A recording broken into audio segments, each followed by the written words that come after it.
Senhor presidente, senhores senadores, senhoras senadoras, quero cumprimentar todos e todas que estão aqui assistindo à nossa sessão plenária.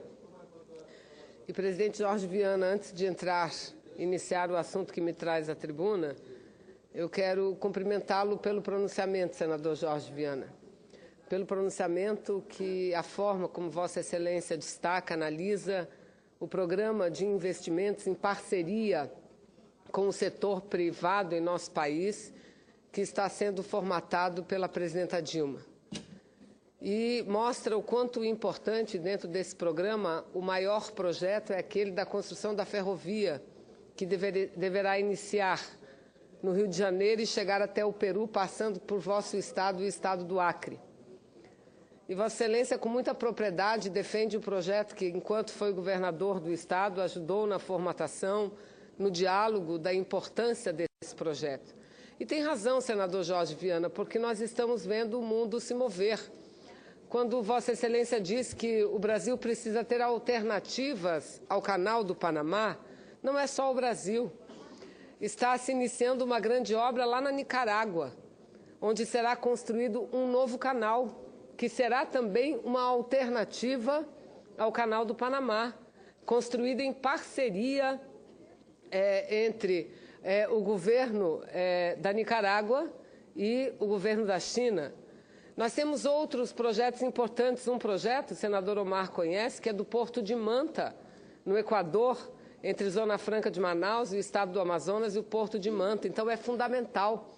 É fundamental que esses projetos saiam do papel e se transformem numa realidade, porque cada vez o mundo está mais interligado, senador Jorge Viana. Então, eu também quero dizer que voltarei à tribuna para fazer uma análise desse projeto mais detalhada, porque venho hoje para falar da nossa participação, a participação do Congresso brasileiro, ao lado do Congresso dos países que compõem os BRICS, do primeiro encontro, do primeiro fórum parlamentar dos países que formam os BRICS, que todos sabem, conhecem, é a união entre o Brasil, a Rússia, a Índia, a China e a África do Sul. Os BRICS foi constituído já há alguns anos e hoje se revela numa das alianças principais em curso no mundo. Eu diria até o estabelecimento de uma nova ordem mundial, alternativa àquela que nós assistimos hoje, onde os 7 países mais ricos do mundo determinam absolutamente tudo no planeta. Os BRICS nasceram exatamente com o objetivo de tornar o mundo não mais um mundo que tem apenas uma única polaridade, mas um mundo multipolar. E é muito importante. O BRICS hoje, quando nasceu, muita gente achava, críticos, mas sobretudo aqueles que defendem o interesse das grandes economias do mundo, como os Estados Unidos, a União Europeia, de que essa aliança não duraria por muito tempo e que não chegaria a algo concreto, que não é verdade. Nós estamos nas vésperas da realização de uma cúpula que acontecerá no interior da Rússia, a cúpula executiva dos BRICS, que deverá anunciar a formatação do banco. Nós, aqui no Congresso brasileiro, acabamos de aprovar a resolução autorizando o governo brasileiro a fazer todos os aportes necessários à constituição desse banco. Então, é uma estrutura, é um bloco de países que representam o continente asiático, o continente americano, o continente africano, a Índia, e que está presente em todos os continentes. Isso é importante não só para ampliar a relação entre esses países, mas a relação entre esses países e os países em processo de desenvolvimento. O novo banco que está nascendo já nasce bem maior do que o Banco Mundial. O BRICS representa, senhor presidente, 25% do PIB mundial. Ou seja, 19 trilhões contra os 17 trilhões da União Europeia e os 16 trilhões dos Estados Unidos. Os BRICS têm 42% da população mundial e 26% do território do planeta. São responsáveis por 20% da economia mundial e 15% do comércio internacional. Os BRICS detêm 75% das reservas monetárias internacionais, foram responsáveis por 36% do crescimento da economia mundial na primeira década desse século.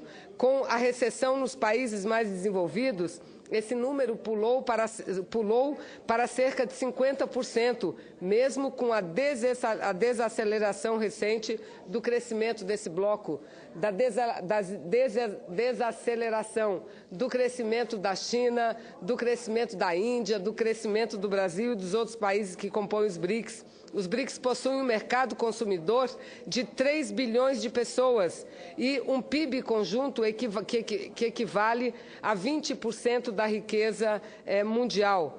Portanto, esse bloco, senhor presidente, senhores e senhoras senadoras, poderá adotar no futuro as moedas nacionais para transações comerciais entre os seus sócios, porque hoje a moeda utilizada no mundo inteiro é o dólar e somente o dólar.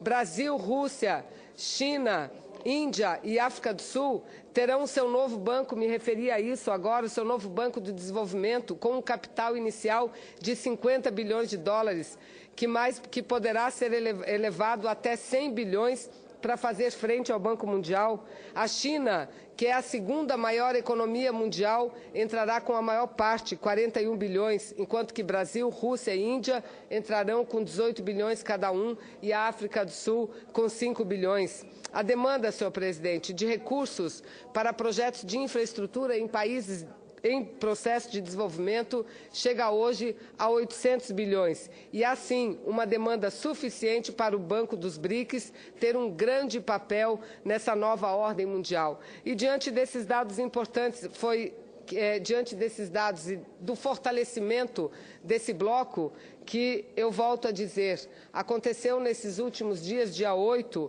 na Rússia, o primeiro encontro parlamentar dos BRICS, e lá estiveram os chefes dos parlamentos desses países que compõem os BRICS.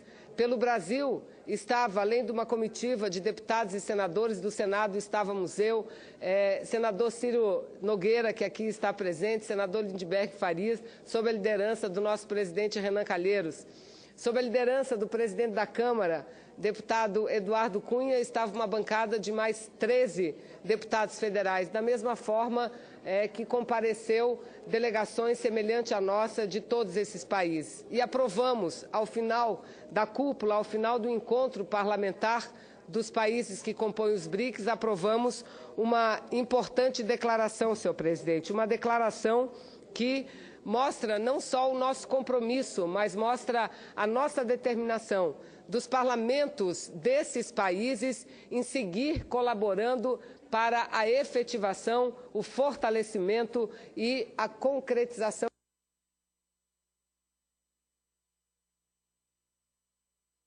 e de forma corajosa, mas corajosa mesmo, colocamos no nosso documento que, além das medidas para aproximar a relação entre os parlamentos dos nossos países, devemos permitir com que os técnicos, os consultores dos nossos parlamentos se reúnam periodicamente para estudar as leis dos mais diferentes segmentos da saúde, da educação, enfim, do meio ambiente, as leis desses países todos, para que possamos buscar cada vez mais uma proximidade e uma harmonização, mas um compromisso de que seguiremos em nossos parlamentos aprovando aquilo que for necessário para o fortalecimento e para o crescimento do bloco. Dessa forma, colocamos que consideramos prioridade o nosso apoio, o apoio dado pelos parlamentos desses países a uma necessária e urgente reforma das Nações Unidas, porque não podemos